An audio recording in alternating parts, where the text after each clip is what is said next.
తెలుగు సినీ పరిశ్రమలోని నీచ సంస్కృతి గురించి ఇటీవల కాలంలో చాలా మంది హీరోయిన్లు మీడియా ముందు ఓపెన్ అవుతున్నారు.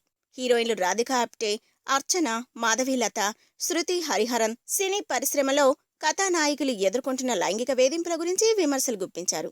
తాజాగా ఈ జాబితాలో సీనియర్ హీరోయిన్ కస్తూరి చేరింది.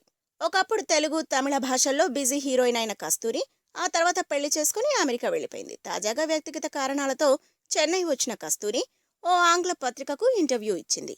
ఈ సందర్భంగా సినీ పరిశ్రమలో లైంగిక వేధింపుల గురించి మాట్లాడుతూ తన వ్యక్తిగత అనుభవాన్ని వెల్లడించింది. ఓ తెలుగు హీరో తనను పడక గదికి రప్పించుకోవడానికి విశ్వ ప్రయత్నం చేశాడని, అయితే ఆ హీరోకు తాను లొంగలేదని చెప్పింది. దాంతో ఆ హీరో తనను వేధించేవాడని, తర్వాతి 2 సినిమాల నుంచి తనను తప్పించాడని చెప్పింది. ఆ హీరోకు అహంకారం బాగా ఎక్కువని, నిజ జీవితంలో కూడా నో అని వినడం ఆయనకు నచ్చదని తెలిపింది. ఆ తెలుగు హీరోతో తను ఒకే ఒక చిత్రంలో నటించానని, తను లొంగకపోవడంతో సెట్లో ఎప్పుడు తనపై కోపం ప్రదర్శించేవాడని తెలిపింది. ప్రస్తుతం ఆ హీరో రాజకీయాల్లో ఉన్నాడని, అయితే అతని పేరు మాత్రం వెల్లడించలేనని చెప్పింది. If you like the video, please like us and subscribe Tollywood Nagar.